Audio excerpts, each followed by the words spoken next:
Everyone, I hope you are all well. Last week we started this 6-week discussion around experimental filmmaking, and we mainly looked at materials rather than seeing parts of filmmaking as elements, as in things that you structurally put together for storytelling. So we looked at materials as a way to just start seeing film and creating film a little bit differently than we've thought of before. So this week I'm going to focus on this idea of the fragment. If you think of fragments of something, you think of maybe something's being broken and there's parts of the glass or the plate or whatever that's been broken. But the fragment, like if you take a piece of that fragment of whatever has been broken, it's actually a whole in itself. It becomes something else. In a way, a fragment isn't just part of something else, it is a whole entire world on its own. In traditional cinema, continuity is key. It's an absolute element for filmmaking, the structure of filmmaking, to make sense of the film world and dialogue, the way the story evolves. Everything is around continuity. But in experimental filmmaking, discontinuity, disconnection can absolutely be the entire key to how you can create a really strong experimental film. Today's experiment is fairly simple, but shows disconnection quite strongly.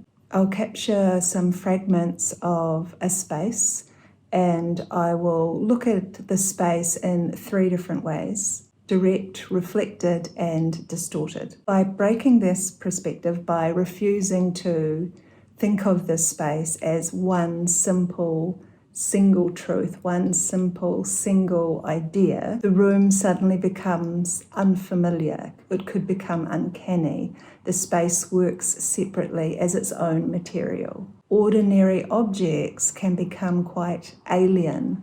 A good film to watch for this is Misha's in the Afternoon, Maya Deren's work. There's ordinary objects. There's a key, there's a knife, there's a record player, there's some stairs, but the way that she moves and distorts the room and the flow, those objects become sinister, they become quite different or other, and there's a lot of abstraction in that. If you do watch it, let me know what your thoughts are as well in the comments.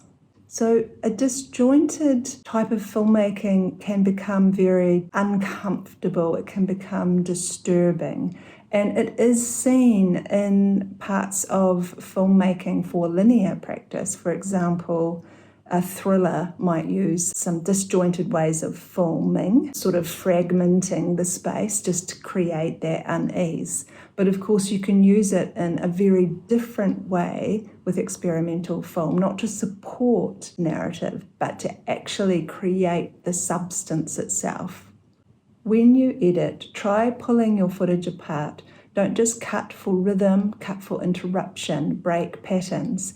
Let silence breathe, let noise overwhelm. Show the viewer pieces, not wholes. So try editing in a way that disrupts, that pulls the image apart. Maybe use silence to overwhelm us, or even sound to overwhelm us, to disrupt the space in some way.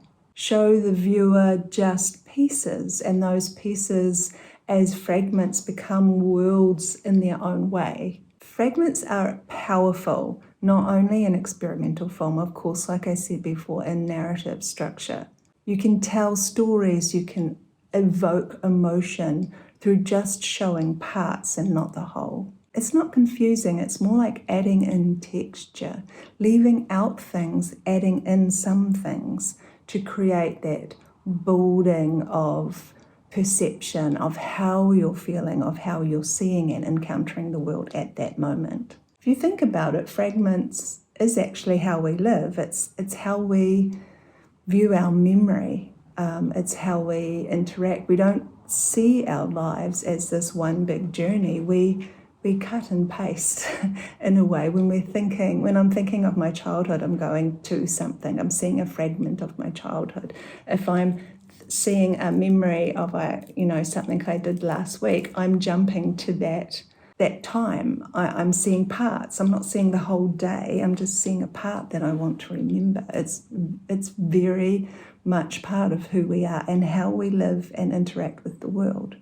The prompt, I guess, for the next week, if you want to take it up, is to film a space, film either location or what you're doing just in fragments. Think about using the camera for a direct focus, a distorted focus, a reflected focus, and sort of combine those three ways of using the material of the image to create something that's disjointed and fractured, and see what you come up with. I would really like to hear what your experiences are like if you do go ahead and do that.